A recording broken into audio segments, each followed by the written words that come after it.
Nah pemirsa, tim VOA mengucapkan selamat Hari Raya Idul Adha kepada para pemirsa yang merayakan. Ya. Nah di Amerika Serikat memang hari-hari besar Islam itu belum dirayakan sebagai hari libur ya. Tapi sudah ada beberapa negara bagian yang meresmikan bahwasanya anak-anak sekolah sudah boleh diliburkan, khususnya bagi mereka yang beragama Muslim dan sedang merayakan Hari Raya. Ya, contohnya di kota New York dan juga di Montgomery County di negara bagian Maryland.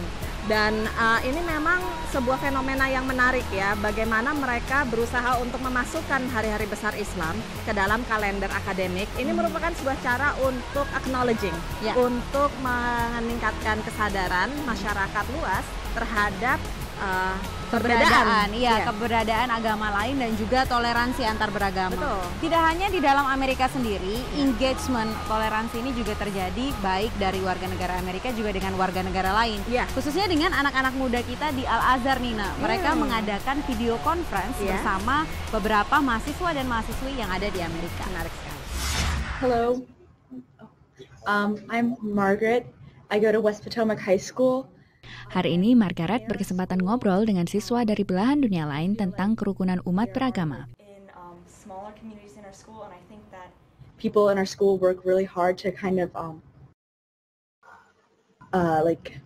accept one another.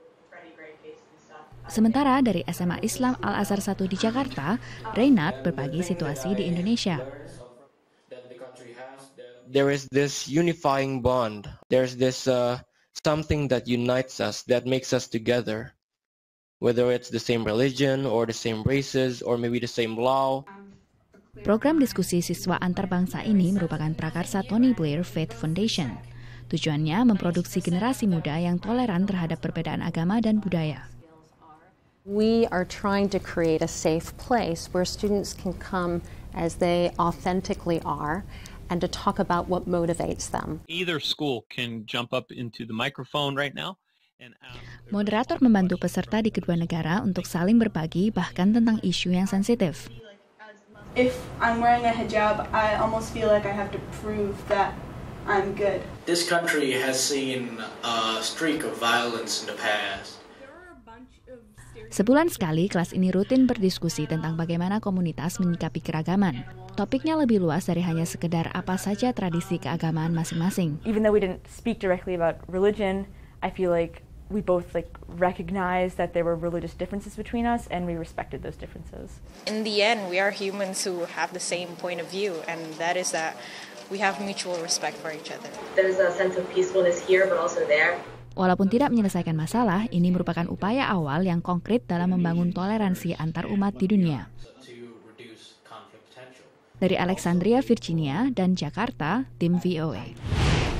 Ya, memang menarik sekali bahwa kelompok Muslim atau agama Islam itu merupakan kelompok yang paling banyak perkembangannya, paling pesat perkembangannya di Amerika Serikat. Benar sekali, dan ternyata tidak hanya di warga Amerika ya, khususnya para pendatang, minoritas yang terbesar di Amerika seperti halnya warga Hispanik ini, juga ada sekitar 6% yang sudah memeluk agama Islam.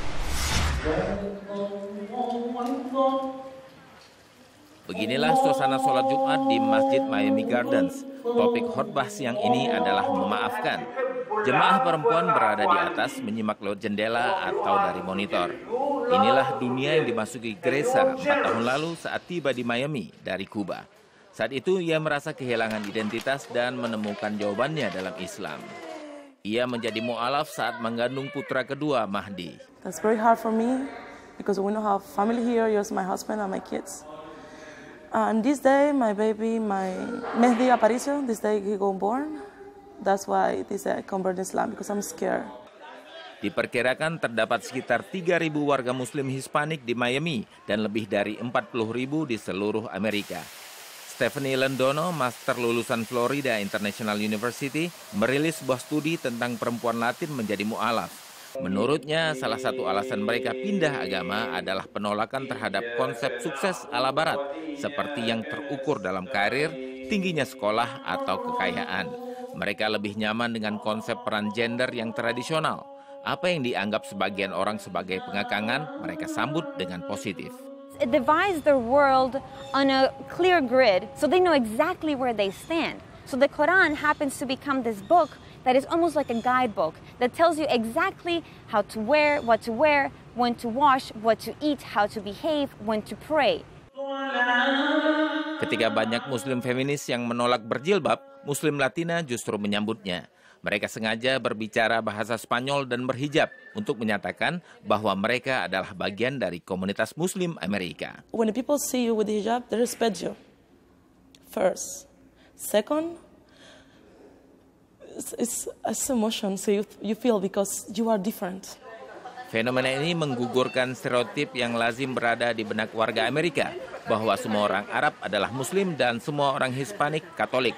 Dalam transisi dari Katolik ke Islam, Gresa justru menemukan persamaan dalam kedua budaya tersebut. Misalnya ada sekitar 4.000 kata dalam bahasa Spanyol yang berasal dari bahasa Arab, yaitu yang berawalan AL. Ini disebabkan oleh pendudukan bangsa Moor di Spanyol pada abad pertengahan. Fakta ini bermanfaat bagi Gresa karena memudahkannya untuk mengaji. Dari Miami, Florida, tim VOA. Ya, menarik sekali karena memang warga Hispanik atau orang-orang yang berbahasa Spanyol itu merupakan minoritas terbesar, melebihi dari warga keturunan Afrika di Amerika Serikat. Dan liputan tadi juga mengakhiri perjumpaan saya dan Ana. Pemirsa, bagi Anda yang masih ingin menyaksikan program Dunia Kita, Anda bisa akses ke www.voaindonesia.com/duniakita atau ke Twitter @duniakita. Atau juga nonton YouTube kami di channel VOA Indonesia dan juga layangkan email di duniakita@voanews.com. Dari Meridian Hill Park di Washington DC, saya Aryatna Budianto. Saya Stella Nau, sampai jumpa. Dah.